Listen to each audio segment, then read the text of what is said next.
بسم الله الرحمن الرحيم. السلام عليكم ورحمة الله وبركاته. إن الحمد لله نحمده ونستعينه ونستغفره ونعوذ بالله من شرور أنفسنا ومن سيئات أعمالنا. من يهده الله فلا مضل له ومن يضلل فلا هادي له، وأشهد أن لا إله إلا الله وحده لا شريك له، وأشهد أن محمدا عبده ورسوله صلى الله عليه وعلى آله وصحبه أجمعين وسلم تسليما كثيرا. أما بعد،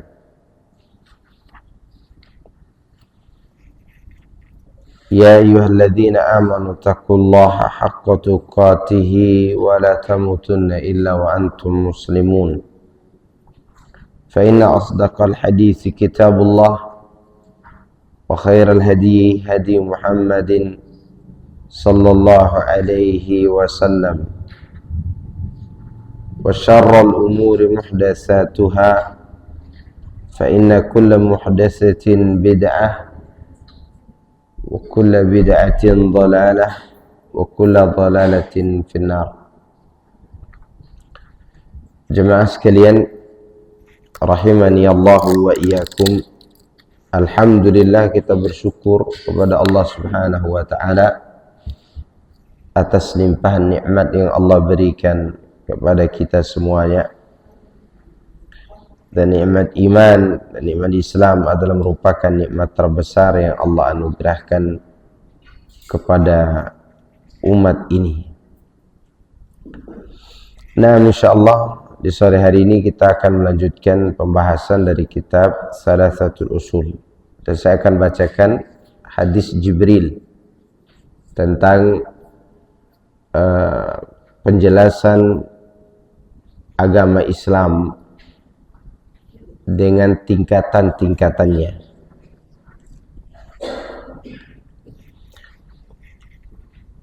Wa dalilu minas sunnati, dalil dari as-sunnah, maksudnya dalil tentang tingkatan Islam, iman dan ihsan. Hadis Jibril al-masyhur, yaitu hadis Jibril yang terkenal. An Umar bin Al-Khattab radhiyallahu anhu qala: bainama nahnu julusun 'inda Rasulillah sallallahu alaihi wasallam dhata yawmin idh tala'a 'alaina rajulun shadidu bayadi thiyabi shadidu sawadi sya'ri لا يرى عليه أثر سفر ولا يعرفه منا أحد حتى جلس إلى النبي صلى الله عليه وسلم فأسند ركبتيه إلى ركبتيه ووضع كفيه على فخذيه وقال: يا محمد أخبرني عن الإسلام. فقال رسول الله صلى الله عليه وسلم: الإسلام أن تشهد أن لا إله إلا الله وأن محمد رسول الله وتقيم الصلاة وتؤتي الزكاة وتصوم رمضان وتحج البيت إن استطعت إليه سبيلا. قال: صدقت. فأجبنا له يسأله ويصدقه. Dari Umar bin Khattab radhiyallahu anhu, dia menuturkan, dia berkata, pada suatu hari tatkala kami duduk bersama Rasulullah sallallahu alaihi wasallam, tiba-tiba muncul di hadapan kami seorang laki-laki yang begitu putih pakaiannya serta sangat hitam rambutnya, sampai-sampai tidak terlihat pada dirinya bekas perjalanan jauh, dan tidak ada seorang pun di antara kami yang mengenal orang ini, sehingga dia duduk menghampiri Rasulullah SAW. Orang ini menempelkan lututnya dengan lutut Nabi dan meletakkan kedua tangannya di atas kedua pahanya. Dan orang ini berkata kepada Muhammad SAW, "Wahai Muhammad, beritahukan kepadaku tentang Islam." Maka Rasulullah SAW menjawab, "Islam adalah engkau mengucapkan persaksian bahwasanya tidak ada yang berhak diibadahi dengan benar kecuali Allah, dan sesungguhnya Muhammad adalah utusan Allah. Engkau mendirikan salat, engkau menunaikan zakat, engkau berpuasa di bulan Ramadan, serta engkau melaksanakan haji bila engkau mampu menempuh perjalanan ke sana." Orang yang bertanya tadi berkata, "Benar jawabanmu, wahai Muhammad." Kata Umar, "Kami merasa heran dengan orang ini. Dia bertanya, setelah dijawab, dia juga yang membenarkan jawabannya." Lalu orang itu berkata lagi, "Fa'akhbirni anil iman." Beritahukan kepadaku tentang keimanan.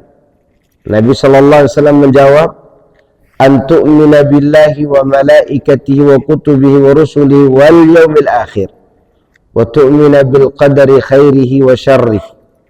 Qala sadaqta.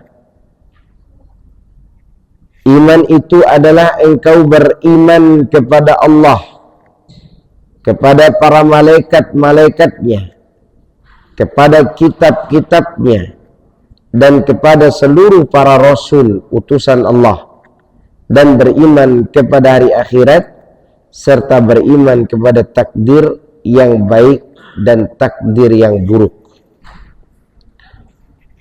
Orang yang bertanya tadi berkata lagi, "Benar engkau, wahai Muhammad." Lalu dia bertanya dengan pertanyaan yang ketiga, "Fa'akhbirni anil ihsan." Beritahukan kepadaku tentang ihsan, berbuat baik. Maksud di sini berbuat baik kepada Allah. Maka Rasulullah SAW menjawab, "An ta'budallaha ka'annaka tarahu, fa in lam takun tarahu fa innahu yaraka." Cara berbuat baik kepada Allah adalah dengan engkau beribadah kepada Allah seakan-akan melihatnya. Jika engkau tidak sanggup melihatnya, maka yakinilah bahwa Allah melihat dirimu. Lalu orang tadi berkata lagi kepada Nabi, "Fa'akhbirni 'anis sa'ah." Qala, "Mal mas'ulu anha bi'a'lam minas sa'il." Wahai Muhammad, beritahukan kepadaku kapan sebenarnya terjadinya hari kiamat itu. Nabi SAW menjawab, orang yang ditanya tidak lebih tahu daripada yang bertanya. Artinya kalau terjadi hari kiamat, kapan pastinya saya tidak tahu, begitu maksudnya.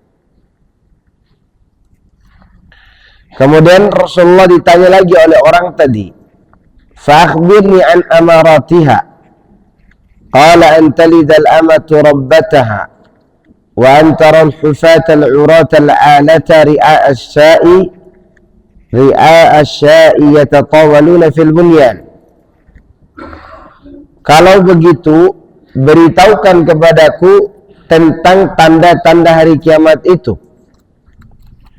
Rasulullah SAW mengatakan, tandanya adalah engkau akan melihat seorang ibu melahirkan tuannya, seorang budak melahirkan tuannya, dan engkau akan melihat orang-orang yang biasa telanjang kaki dan telanjang dada dan miskin papa, akhirnya mereka, dan pengembala kambing, akhirnya mereka saling berlomba-lomba meninggikan bangunan.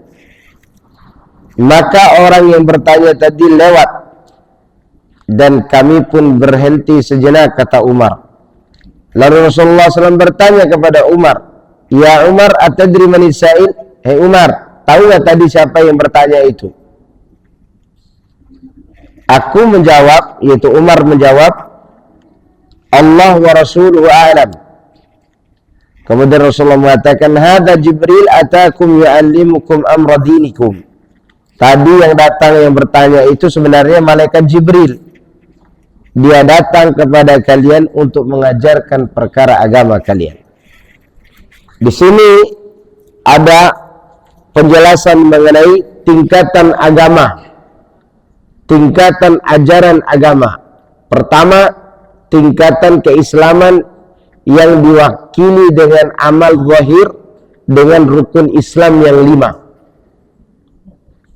Itu menjelaskan tentang amal zahir dan rukunnya ada 5. Yang kedua, tingkatan keimanan, yaitu amal hati. Amal ini dilaksanakan oleh hati karena keimanan itu diyakini oleh hati. Kemudian Rasulullah SAW menjelaskan tentang ihsan.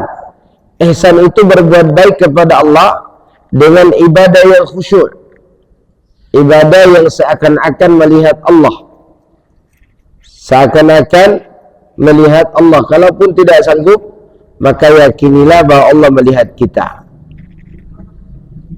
Nah, di antara pertanyaan lain, jazakallah khairan, di antara pertanyaan lain tentang kapan pastinya hari kiamat. Nah, kepastian hari kiamat itu tidak ada yang tahu kecuali Allah.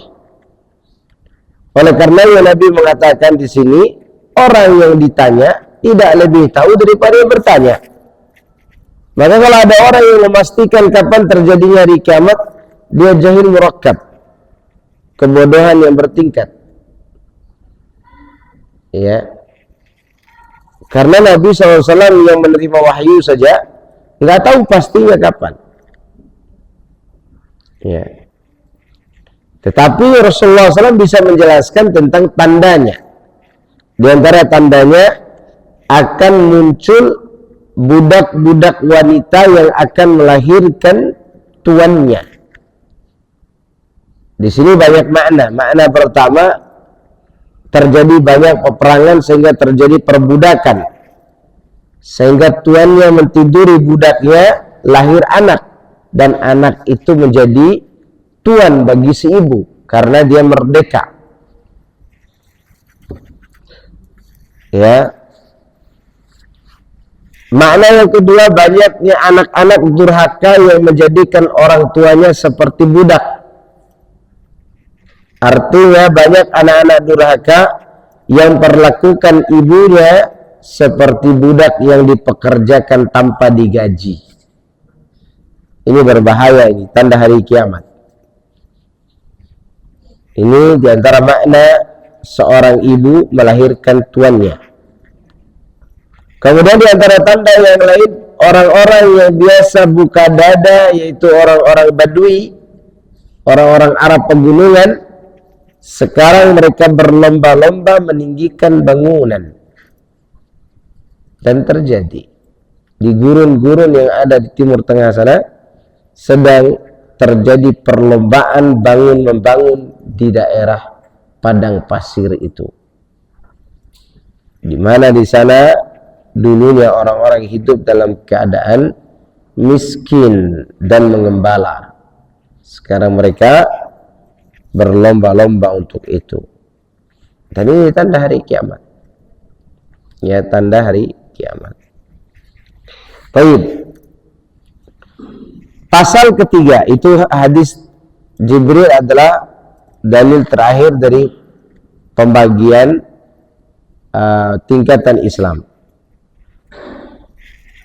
Usul ketiga dari 3 landasan utama, yaitu mengenal Nabi Muhammad SAW. Nah, ini sangat penting.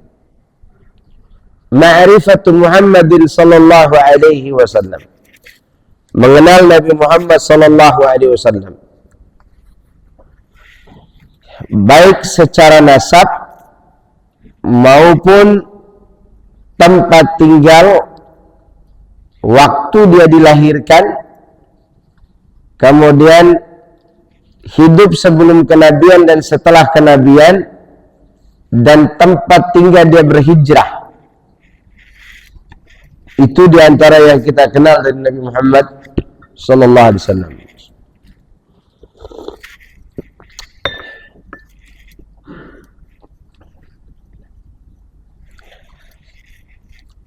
Wahwa Muhammad bin Abdullah ibn Abdul Muttalib ibn Hashim, wa Hashim min Quraisy, wa Quraisy min al-Arab, wal Arab min dzurriyyati Ismail bin Ibrahim al-Khalil alaihi wa ala nabiyyina afdalu as-salatu wat taslim.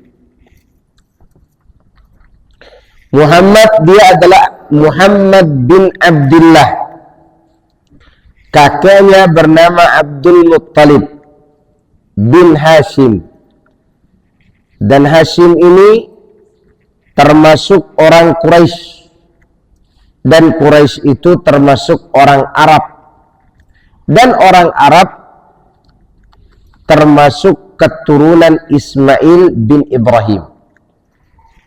Perhatikan ya. Di sini Rasulullah adalah orang Arab, tapi Arab yang sudah Arab campuran antara Nabi Ismail dan wanita Yaman dari suku Jurhum. Dan Ismail sendiri terlahir dari campuran orang Irak dan orang Mesir.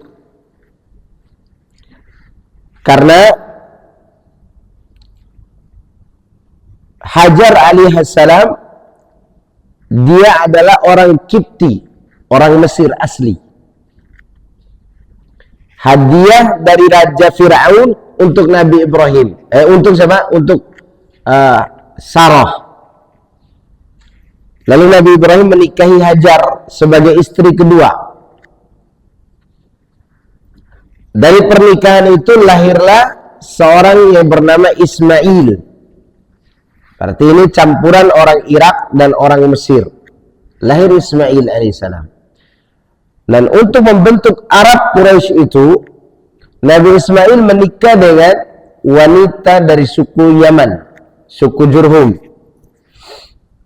Maka dari situ lahirlah suku Arab jenis Musta'ribah. Suku Arab jenis Musta'ribah. Karena suku Arab itu banyak sukunya, ada 3 yang terkenal.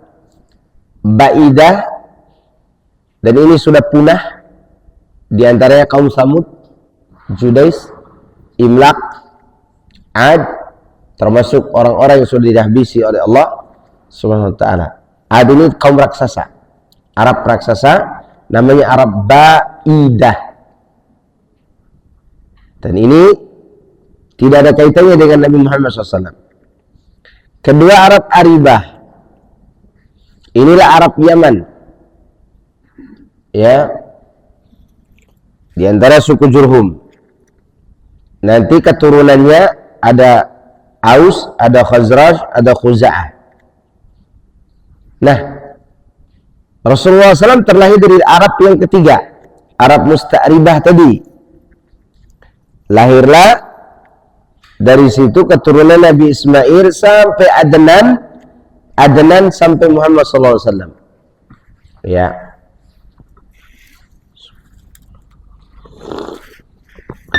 Itu nasab secara garis besar.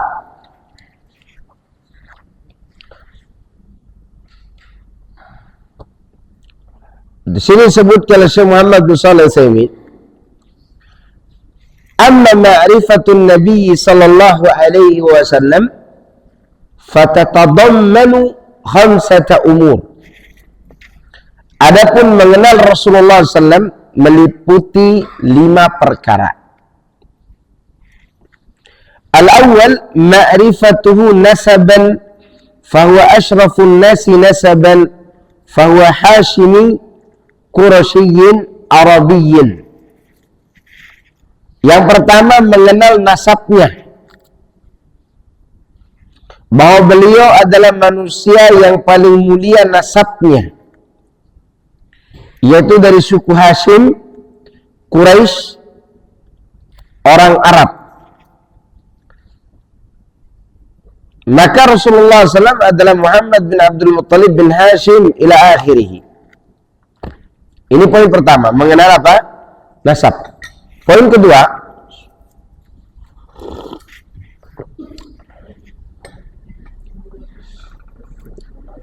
bunyinya.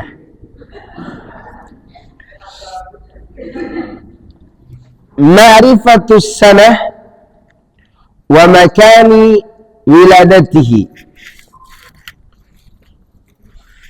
wa muhajaratin wa mahajiruhu. Yang kedua mengetahui tahun kelahirannya dan tempat lahirnya serta tempat hijrahnya.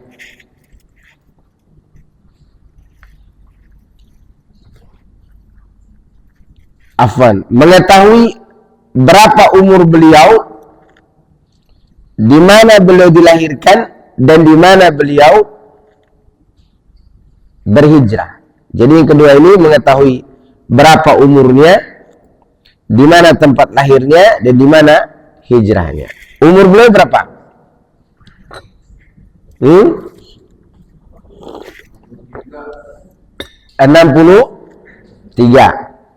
Beliau lahir di mana? Di Mekah Al-Mukarramah. Beliau hijrah ke mana? Madinah atau Yathrib dulunya. Ya, kemudian dinamakan dengan Madinah.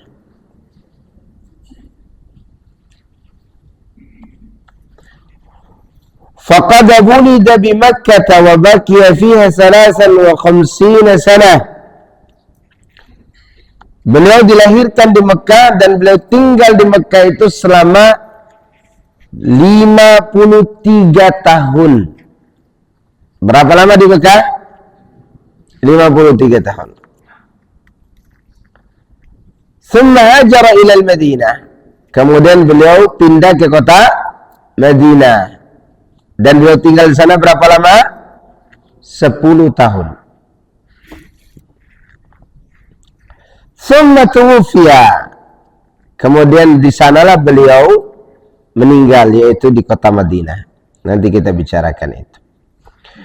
Yang ketiga, ma'rifatu hayatihin nabawiyah wa hiya 23 sanah.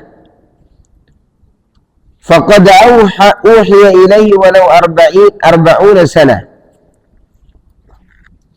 Yang ketiga, mengetahui umur kenabian. Berapa umur Nabi dalam kenabian? Berapa lama? 23 tahun. Oke. Dan beliau mendapat wahyu di umur 40. Nah. Yang keempat, bimadza kana nabiyyan wa bimadza kana rasulan.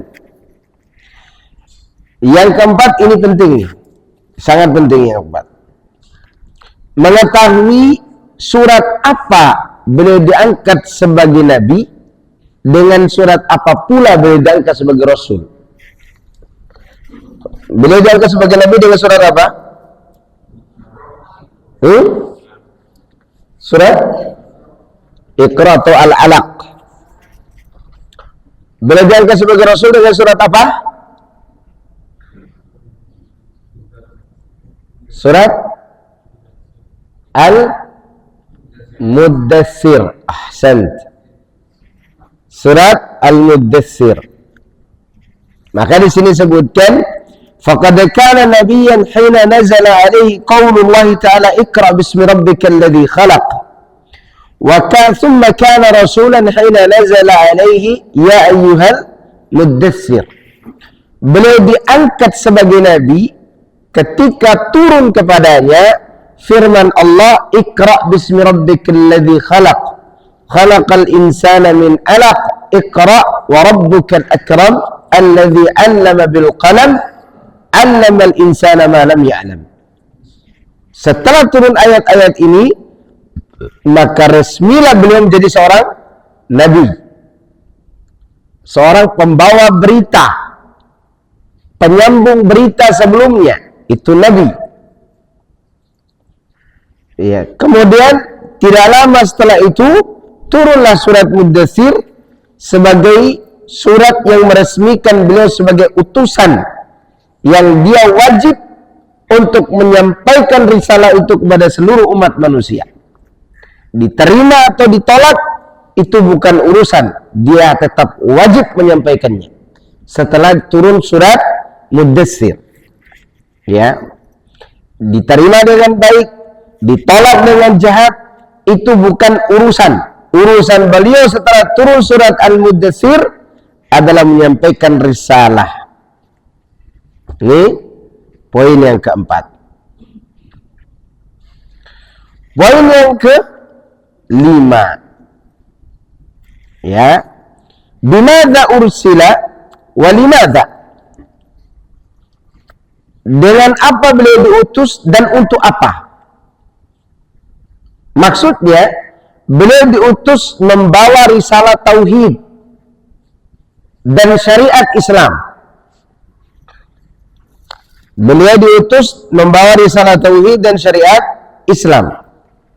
Dan untuk apa beliau diutus?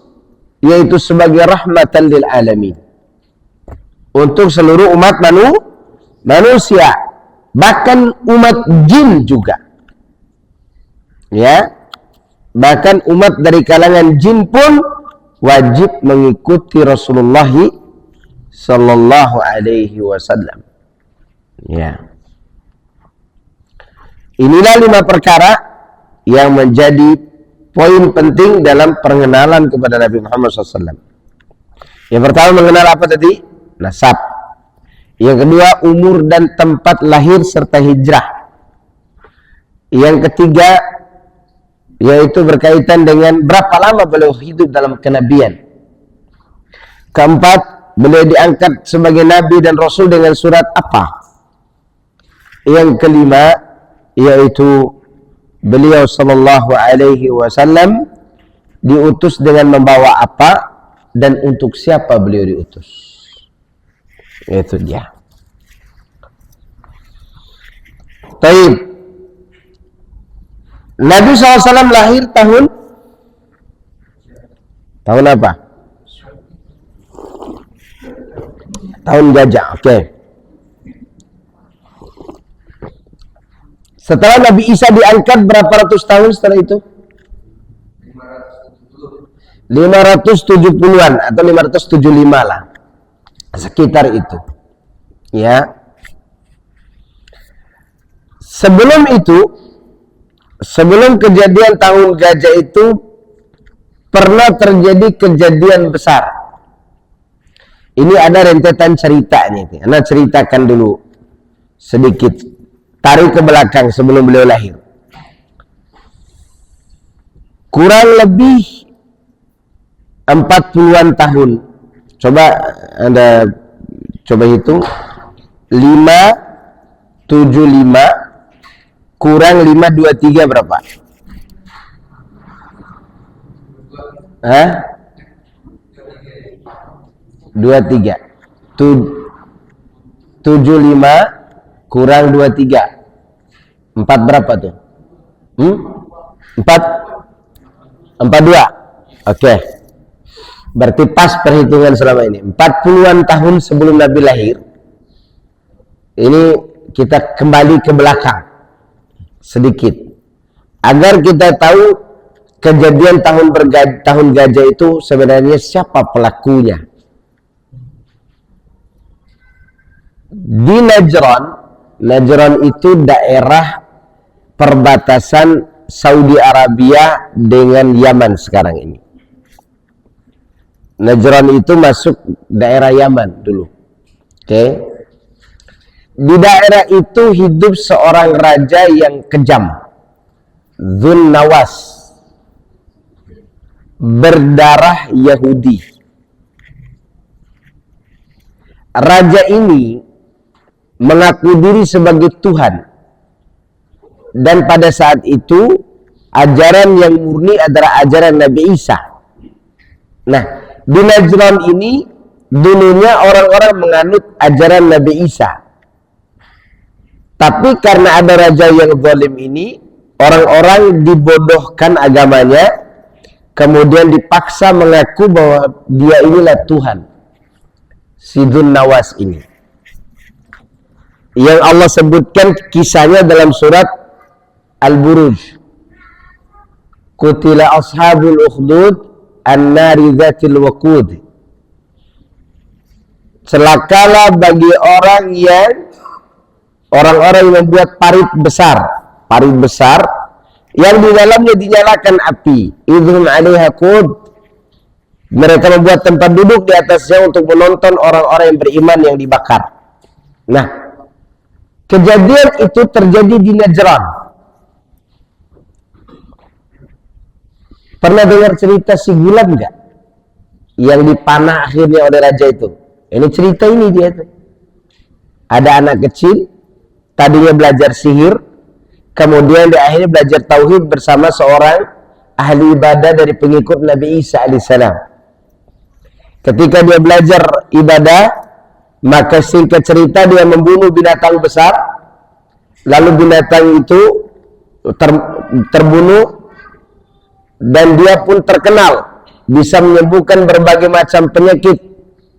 Singkat cerita, gara-gara itu banyak orang yang beriman, termasuk menteri raja yang buta, yang akhirnya sembuh dengan doa anak kecil tadi. Raja bertanya kepada menterinya, siapa menyembuhkan matamu? Dia jawab, Allah. Kau punya Tuhan selain aku? Iya, kata si menteri. Tuhan saya dan anda adalah Allah.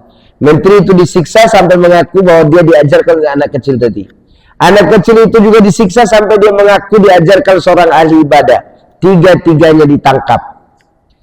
Yang pertama, kedua, yaitu ahli ibadah dan menteri tadi digergaji sampai terbelah. Mati kan? Tinggal si Gulam. Dibawa ke jurang tidak mati. Dibawa ke laut tidak mati. Sampai anak kecil ini menganjurkan kepada raja, ikat saya di satu batang kurma, lalu ambil busur panah ambil anak panah dari kantong panah saya, dan lemparkan panah itu dengan menyebut Bismillahirrahmanirrahim, dan kumpulkan orang banyak. Ini ceritanya itu. Maka dengan itu raja mengikuti anjuran si kecil. Dia melempar anak panah dengan menyebut Bismillahirrahmanirrahim di depan orang banyak. Maka matilah anak kecil itu, dan orang-orang pada saat itu justru beriman. Amanna bi rabbil gulam, kata orang-orang. Gara-gara itulah dibuatlah parit besar. Ukhdud tadi, kutilah ashabul ukhdud. Dibakar api di dalamnya. Siapa saja yang tetap beriman dibakar di situ. Siapa yang murtad diselamatkan oleh raja. Ternyata tidak ada yang mau murtad. Semuanya mati dan dibakar di dalam tempat itu. Ya, termasuk anak kecil mati, dan 20 ribuan orang yang beriman pada saat itu semua dibakar. Nah, kejadian itu didengar oleh Raja Romawi dan Raja Habasyah. Raja Romawi dan Raja Habasyah. Dua raja ini menganut ajaran Nasrani, sama dengan orang-orang Najran tadi, tapi Nasrani yang sudah trinitas, 3-in-1, bukan Nasrani yang murni seperti di Najran. Kalau Nasrani yang di Najran yang dibunuh tadi, mereka masih murni mengatakan Nabi Isa bukan anak Tuhan. Nabi Isa itu adalah hamba dan utusan Allah. Tapi Nasrani yang ada di Yaman, yang ada di Najasyi, di Habasyah dan Romawi, sudah terjadi penyimpangan keyakinan. Terjadi trinitas, Tuhan Anak, Tuhan Bapa, Roh Kudus. Tetapi meskipun terjadi perubahan itu, mereka juga tidak mau saudara mereka di Najran itu disiksa-siksa terus oleh raja yang kejam.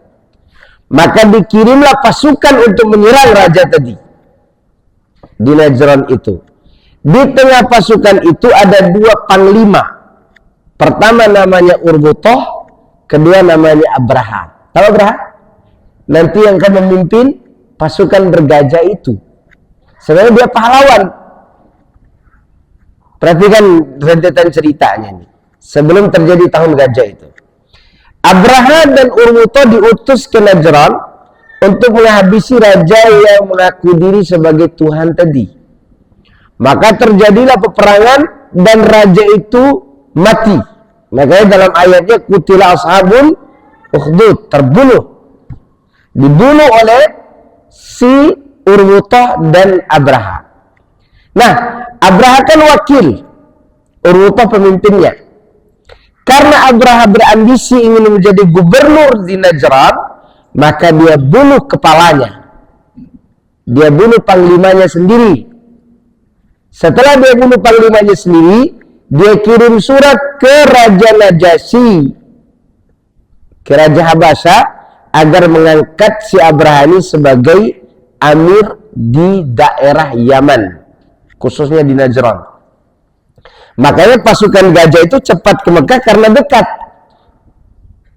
Ya kan, perbatasan. Gitu.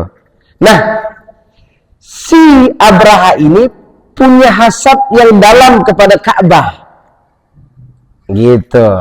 Padahal dia seorang pahlawan kan, yang membunuh raja yang mengaku diri sebagai Tuhan. Tapi ambisi kedudukan, ambisi dunia, ambisi harta, ambisi kekuasaan telah menutupi hatinya Abraha. Saking besar ambisinya, dia membuat gereja Nasrani di daerah Najran itu dengan pernak-pernik yang luar biasa. Tujuannya adalah agar tidak ada lagi orang yang pergi haji ke Baitullah. Itu tujuannya. Dan dia membuat makar agar orang-orang pergi haji ke Yaman. Maka sekarang muncul lagi kan, orang pergi haji ke Tarim, umrah ke Tarim. Ini perbuatan, jangan-jangan ini temannya Abraha dulu ini. Iya. Jangan-jangan nih Habib ini udah ajak orang ke Tarim nih. Nah, dulu juga begitu. Di tahun 523-an atau sekitar itu terjadilah makar, dibuatlah gereja yang begitu bagus. Sampai bertahun-tahun, berpuluh tahun setelah itu kan, 40-an tahun setelah itu baru tahun gajah. Nah, orang-orang Mekah termasuk para pemuda geram melihat perlakuan si Abraha ini. Maka mereka pun menghina tempat ibadah yang dibuat Abraha tadi dengan cara membuang kotoran di situ oleh orang Mekah, karena mereka tidak mau Ka'bahnya disaingi oleh gereja.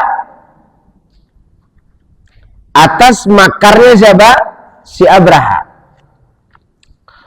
Maka oleh karena itu si Abraha marah gitu. Siapa nih buang kotoran di dalam tempat ibadah kita?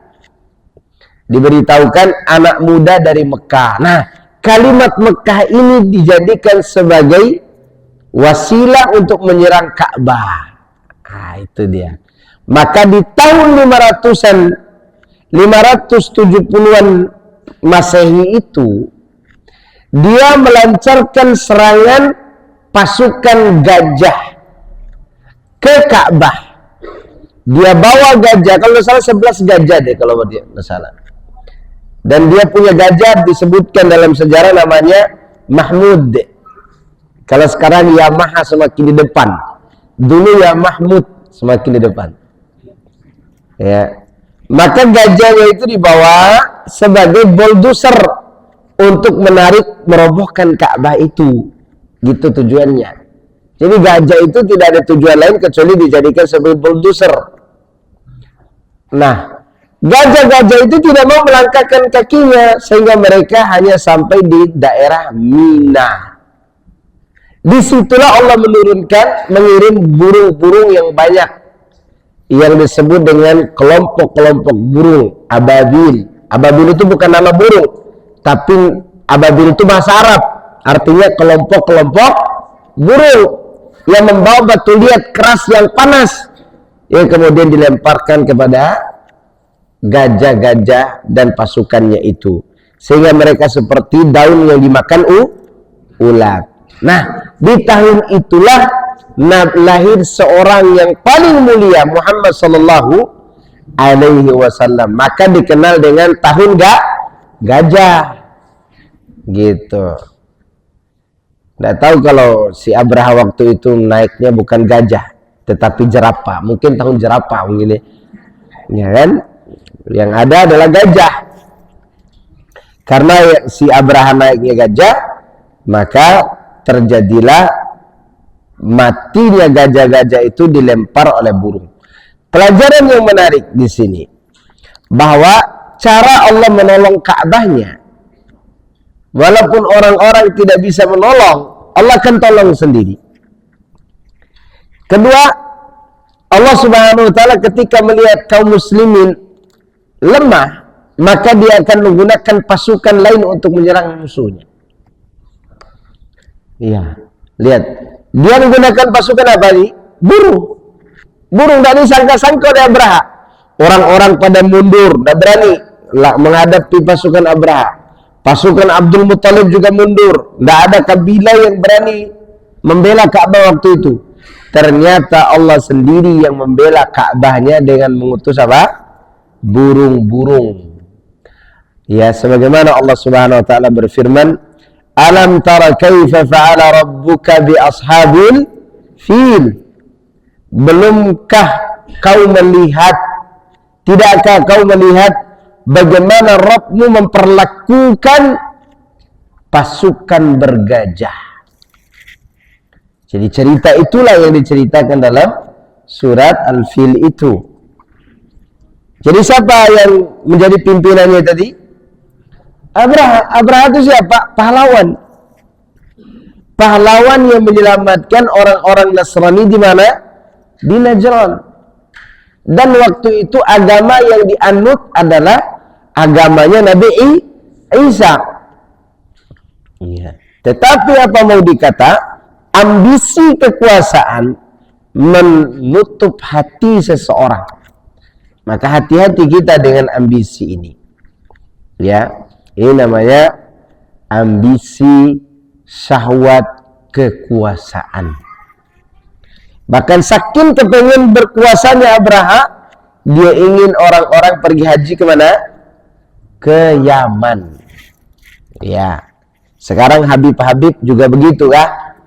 Ia menyebutkan di Yaman, di Tarim itu tanah yang begitu mulia, tanahnya para wali. Ya, itu adalah merupakan gaya-gaya halus ingin memindahkan keutamaan tanah suci Mekah dan Madinah kemana? Ke Tarim. Jangan mau tertipu ibu-ibu, terutama ibu-ibu nih, yang kalau pergi kajian yang dilihatnya ustadznya ganteng. Iya, iya kan? Memang Habib-Habib itu ganteng-ganteng, betul. Dan yang terfitnah kaum Hawa nih, kaum Hawa. Lalu apa aja diomongkannya didengar dan diambil. Padahal mereka orang-orang jahil yang tidak tahu apa-apa. Yang mereka tahu adalah doktrin. Ya. Kemudian ada lagi Ka'bah baru di mana? Di Iran. Ka'bah di mana? Di Iran. Banyak orang yang hasad kepada Ka'bah itu. Tetapi meskipun Ka'bah itu banyak yang hasadi, hati kaum muslimin tetap kemana? Tetap ke Mekah, tetap ke Madinah. Karena di sana terdapat dua kota suci, kota Mekah dan Madinah. Di sana ada rumah Allah, yaitu Baitullahil Haram dan Masjidin Nabawi Syarif alaihi salatu wassalam. Nah, itu sedikit berita tentang tahun gajah itu. Ya. Kalau ada yang bertanya siapa itu yang memimpin pasukan gajah, namanya siapa? Abraha. Siapa Abraha itu? pahlawan seharusnya. Saya apa? Pahlawan. Gitu. Kan dia yang membunuh raja yang zalim itu. Raja yang mengaku diri sebagai Tuhan.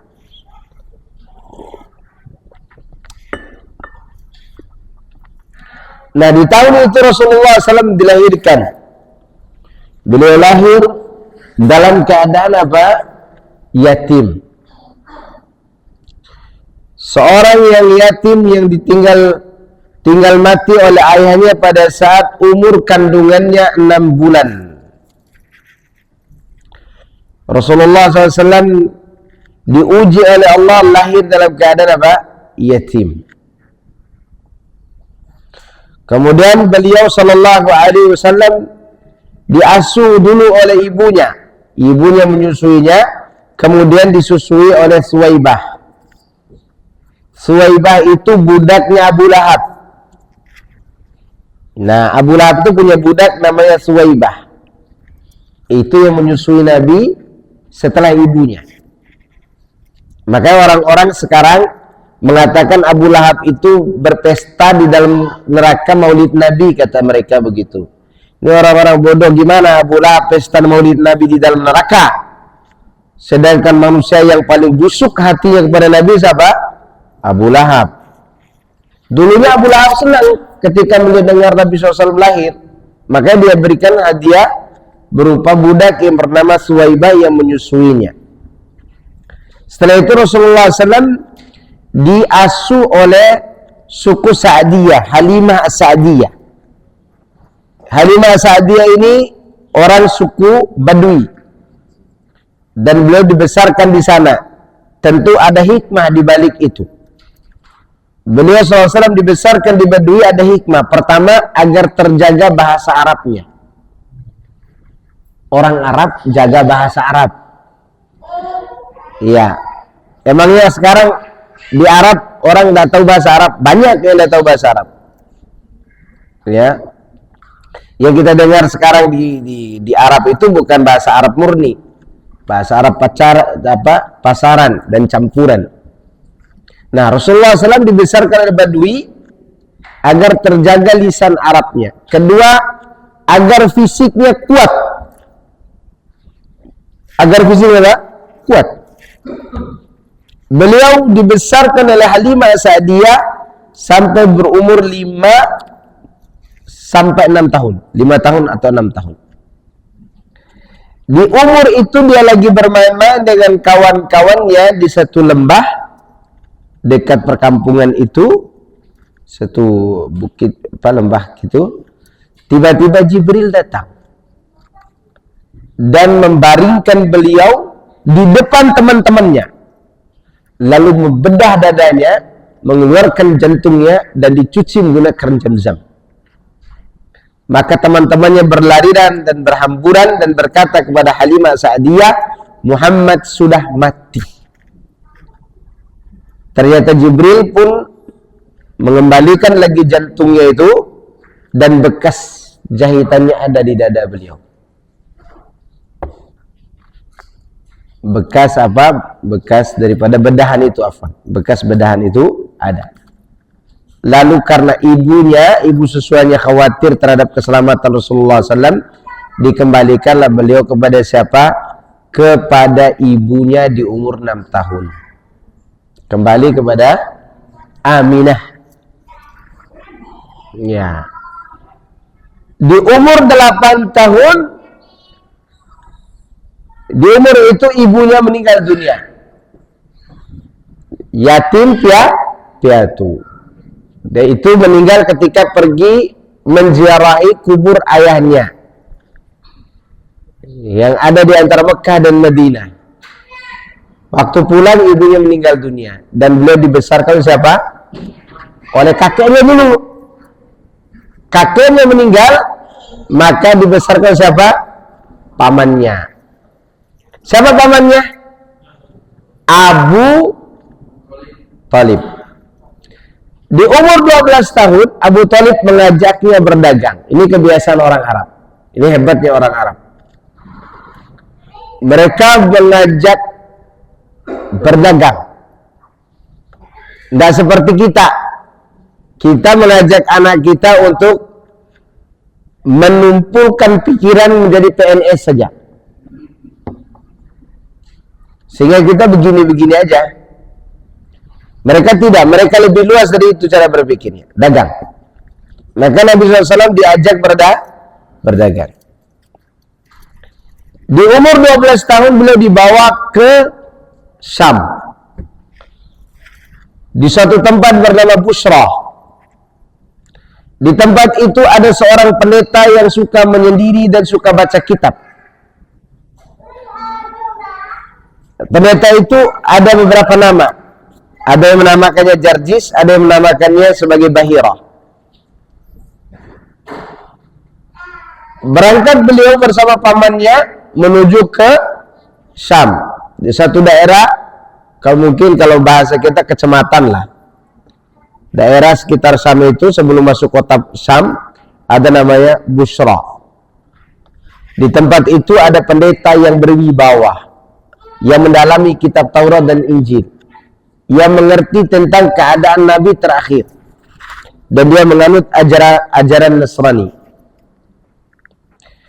Pendeta ini terheran-heran dari kejauhan ada awan putih yang mengikuti rombongan Abu Talib. Dan pendeta ini tidak biasa menjamu tamu, karena dia suka menyendiri.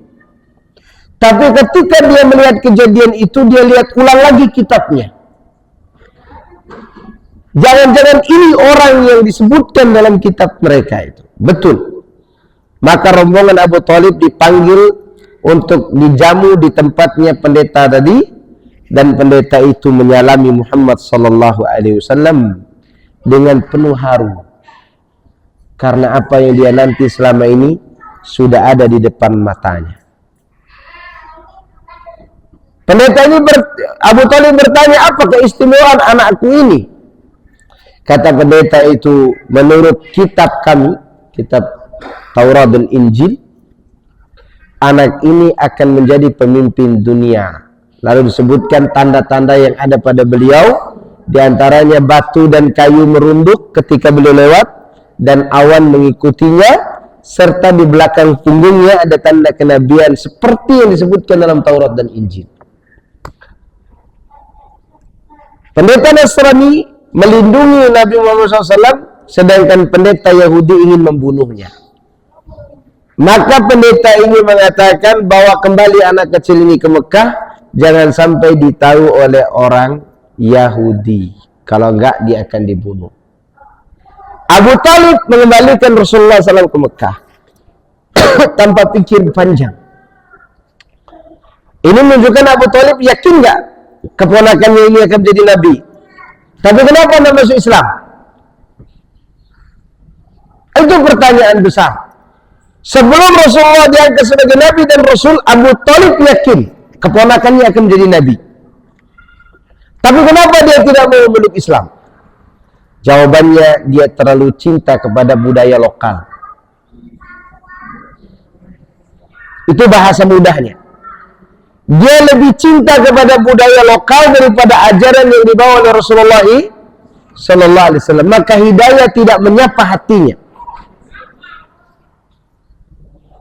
Tubuhnya tidak tunduk dengan ajaran Nabi, walaupun dia meyakini secara hati akan kebenaran ajaran Rasulullah Sallallahu Alaihi Wasallam. Ini bahayanya kalau terlalu cinta kepada adat istiadat dan budaya lokal yang tidak sesuai dengan syariat Islam. Akan mental apa yang akan diajarkan dari Al-Quran dan Sunnah Nabi Sallallahu Alaihi Wasallam. Contoh Abu Talib. Dia orang kafir yang paling baik di muka bumi. Abu Talib. Dia membela Nabi, dia pasang badan, bahkan dia rela diboikot. Bahkan rela diperangi oleh orang Quraisy demi mempertahankan keponakannya. Namun apa mau dikata, hidayah tidak menyapa hatinya karena ada pengganjal yang bernama cinta kepada tradisi lokal. Tradisi orang Arab yang meminta kepada Allah melalui patung-patung yang dianggap soleh. Itu dia. Maka Rasulullah SAW di umur 12 tahun itu beliau tumbuh menjadi anak yang sangat berwibawa. Tidak pernah minum khamar, tidak pernah berjudi, tidak pernah berzina, bahkan tidak pernah mendengarkan alat-alat musik. Saking terjaganya Nabi SAW. Karena waktu itu musik sudah ada. Ada gambus, ada duf, ada mazamir. Mazamir itu seruling. Acara nikah dan ada musiknya. Nabi pernah diundang itu, tapi beliau tidak jadi mendengarnya karena beliau tertidur di jalan. 2 kali gagal. Ya. Di umur 25 tahun beliau dijadikan sebagai partner dagang oleh siapa? Oleh Khadijah. Janda kaya yang begitu baik dan cantik. Umurnya 40 tahun. Janda kaya ini berjanji dia tidak akan lagi menerima tawaran lamaran laki-laki. Karena banyak laki-laki di zamannya bangsawan yang menyukai Khadijah. Kaya, cantik, dan berwibawa. Iya. Tetapi dia menerima tawaran lamaran Rasulullah sallallahu alaihi wasallam. Khadijah pun singkat cerita menjadi istri beliau. Di saat itu Rasulullah umur berapa tahun? 25 tahun. Sedangkan Khadijah umur berapa? 40 tahun. Dan Rasulullah SAW memiliki anak dari Khadijah saja. Ya. Dan anak dari Maria. Maria itu nanti di tahun ke-6 Hijriah atau tahun 7 Hijriah. Di bulan Muharram beliau dapat budak wanita dari Mesir namanya Maria, dan beliau punya anak dari situ namanya Ibrahim. Sedangkan anak dari wanita merdeka ya hanya dari Khadijah. Ya. Nah, menikahlah dengan Khadijah itu. Khadijah pun menjadi istri yang salehah, istri yang baik. Dan inilah istri yang tidak pernah meremehkan suami meskipun umur begitu jauh. Berapa beda umur tadi? 15 tahun. Seharusnya diatur oleh siapa? Oleh istrinya. Istrinya kaya, lebih tua, lebih banyak hartanya. Kalau di Indonesia, kalau begitu keadaan istrinya, suaminya jadi budak di rumah istrinya. Kecuali istri yang solehah. Jangan kata dapat istri kaya, dapat istri orang Arab saja yang tidak soleha, itu bisa jadi budak suami di rumahnya. Ya, saking kepala batunya sebagian wanita, mudah-mudahan tidak ada di sini. Ya, meskipun kadang tidak ada yang ngaku.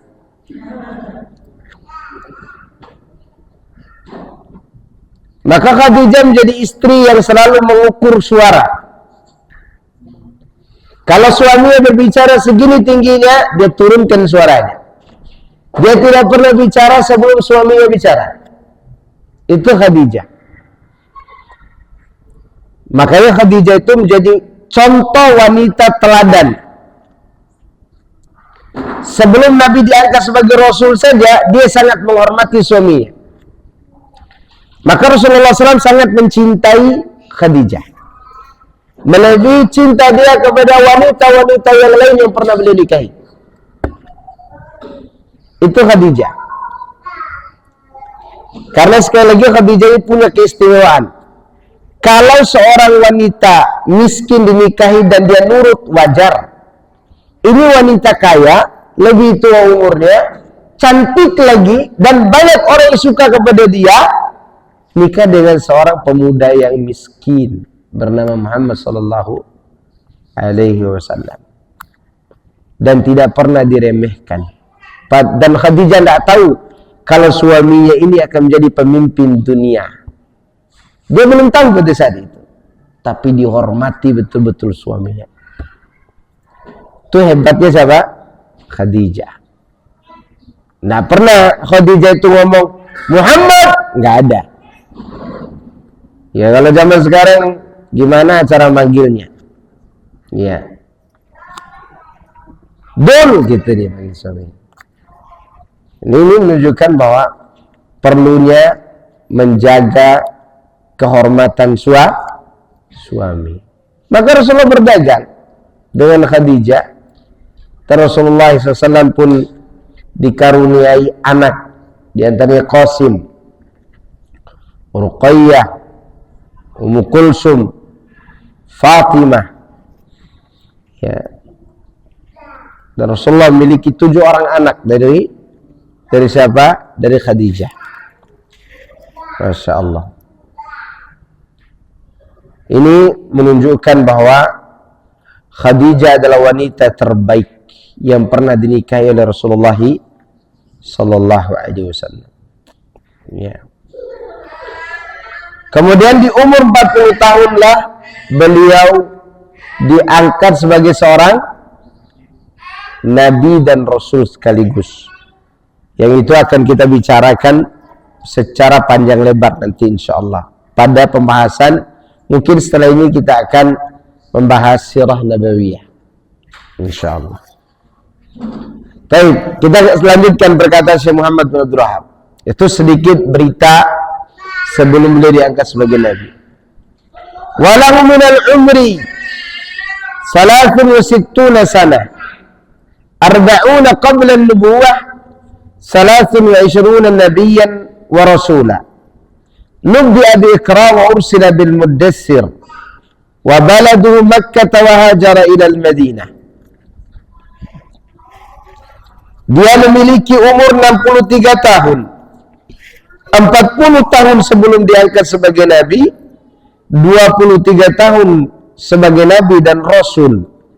Beliau diangkat sebagai Nabi dengan surat Iqra, dan beliau diutus sebagai Rasul dengan surat Muddassir. Tempat lahirnya adalah Mekah, tempat hijrahnya adalah Madinah.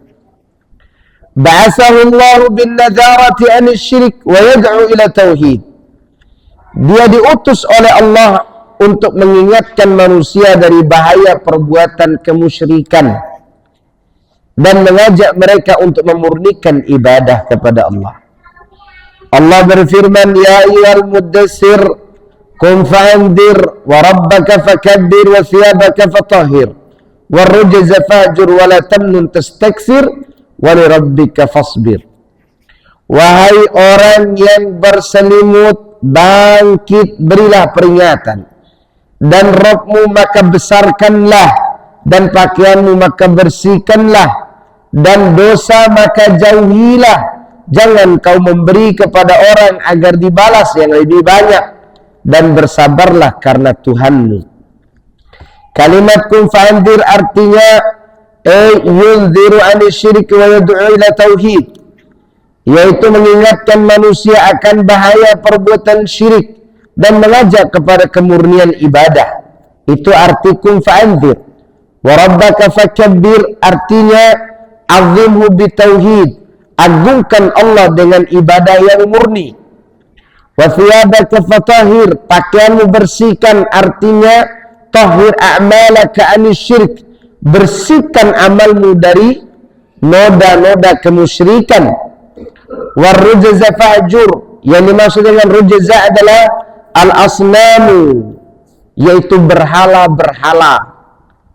Cara meninggalkannya adalah dengan berlepas diri dari berhala itu dan berlepas diri dari penyembah-penyembah berhala. Akhadha ala hadha 10 sinin yad'u ila tauhid. Beliau mengajak kepada tauhid selama 10 tahun sebelum beliau dimi'rajkan ke langit. Wa ba'da al-ashri urija bihi ila sama. Setelah 10 tahun itu beliau dinaikkan ke langit untuk menerima syariat salat. Kemudian wa furidat alaihi salawatul khams, difardukan, diwajibkan atas beliau salat 5 waktu. Shalla fi Makkah 3 sinin, 3 tahun sebelum hijrah beliau sholat di Mekah. Wa ba'daha umira bihijrati ilal Madinah. Setelah 3 tahun beliau sholat di Mekah itu, beliau diperintahkan untuk hijrah ke kota Madinah. Dan ini akan ada pembahasan khusus tentang hijrah ini dan bagaimana proses hijrah itu. Ya, inilah diantara yang perlu kita ketahui tentang hijrah Rasulullah, tentang mengenal Rasulullah Sallallahu Alaihi Wasallam. Dan insya Allah kita akan membahas mengenai hijrah beliau dari Mekah ke mana? Ke Madinah pada pertemuan kita yang akan datang. Insya Allah Taala. Silakan. Ada yang bertanya. Udah jam 5 soalnya. Kalau tidak ada cukup ya. Ada yang bertanya?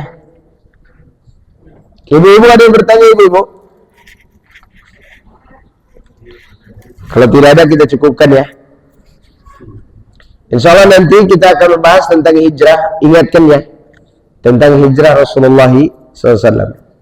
Nanti WA berikutnya, Ustaz pembahasannya tentang apa? Hijrah. Tentang apa? Hijrah. Karena ini penting agar kita mengerti bagaimana terusirnya Rasulullah Sallallahu Alaihi Wasallam yang kemudian menjadi sebab kemuliaan. Subhanakallahumma wa bihamdika asyhadu an la ilaha illa anta astaghfiruka wa atubu ilaik. Assalamualaikum warahmatullahi wabarakatuh.